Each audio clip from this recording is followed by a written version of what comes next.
Inhabitants, creatures from another world that journey far across the land to pillage down the cemented sidewalk. Their laughter breaks the silence of the neighborhood as they joke around about how dead everything and everyone seemed to be lately.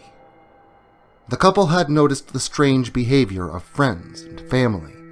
They had noticed the difference between the perfectly normal-looking people to the slightly discolored and visibly altered versions.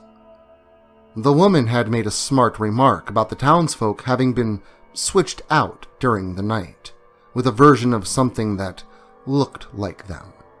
The man laughed off the stupid remark, but pondered the thought of that possibility being true.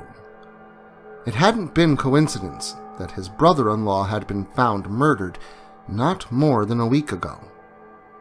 He had been walking home during one of the biggest thunderstorms of the century, but he never made it.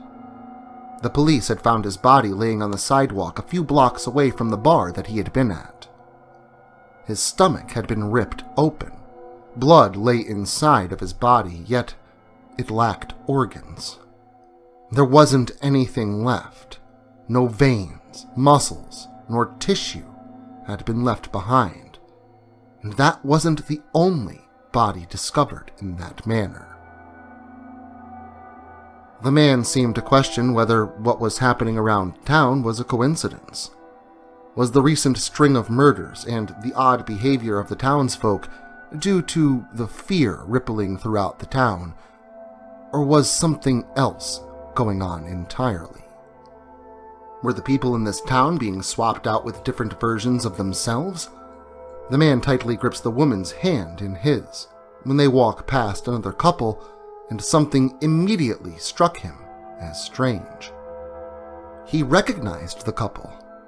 They were people who had gone missing around the time that all the weirdness started happening.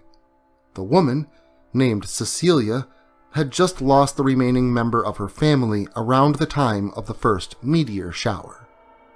The night things around town truly seemed to change. The man, named Carlyle, had been the grandson of the town's sheriff.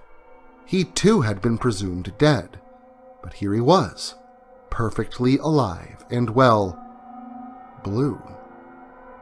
The man's hair, while still being blonde, was a bit longer than his ears. His eyes were a vibrant blue color, and his skin, it resembled a reptile's, scaly and dry, being a tinted blue color. Carlyle and Cecilia didn't pay any attention to the man and the woman, who was still holding onto his hand as they passed by. They were too preoccupied looking at each other with a knowing look full of menace. What the fuck is going on around here?